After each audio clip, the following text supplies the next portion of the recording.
Parking విషయంలో మొదలైన వివాదం అటు యాంగ్రీ స్టార్ రాజశేఖర్ ఫ్యామిలీ, ఇటు కాంగ్రెస్ నేత కౌశిక్ రెడ్డి ఇద్దరూ పోలీస్ స్టేషన్ మెట్లెక్కారు. తమపై దాడి చేశారని జీవిత రాజశేఖర్ పోలీసులకు ఫిర్యాదు చేయగా తనపై దుర్భాషలాడారని కౌశిక్ రెడ్డి రివర్స్ కేసు పెట్టడం గమనార్హం.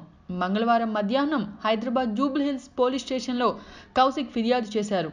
ఈ సందర్భంగా కౌశిక్ మాట్లాడుతూ జీవితపై సంచలన కామెంట్స్ చేశారు. శనివారం రోజు రాత్రి వాటర్ బాటిల్ కోసం కారు గుణశేఖర్ షాపు ముందు ఆపాను. దానివల్ల వాళ్ళకి ఎటువంటి ఇబ్బంది కలగలేదు. అనవసరంగా నన్ను దుర్భాషలాడటమే కాకుండా నా డ్రైవర్ని కూడా కులం పేరుతో తిట్టాడు. చిన్న విషయానికి జీవిత గారు నా మీద ఫిర్యాదు చేసి నా పరువు తీశారు. గుణశేఖర్ నాకు వ్యక్తిగతంగా తెలీదు. నాపై దుర్భాషలాడినందుకు గుణశేఖర్పై నా వ్యక్తిగత మర్యాదకు భంగం కలిగించే విధంగా జీవిత రాజశేఖర్ మాట్లాడినందుకు ఆమెపై ఫిర్యాదు చేశాను అని కౌశిక్ చెప్పుకొచ్చారు.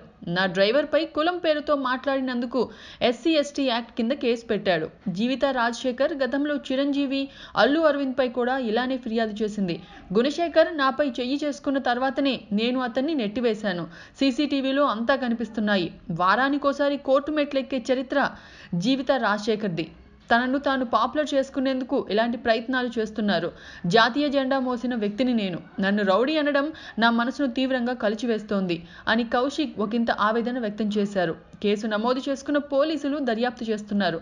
కాగా ఇప్పటి వరకు ఒకరిపై ఒకరు ఫిర్యాదు చేసుకోగా మధ్యలో అట్రాసిటీ కేసు ఒకటి వచ్చి పడింది. ఈ నేపథ్యంలో పోలీసులు ఎలా ముందుకెళ్తారో వేచి చూడాల్సిందే మరి.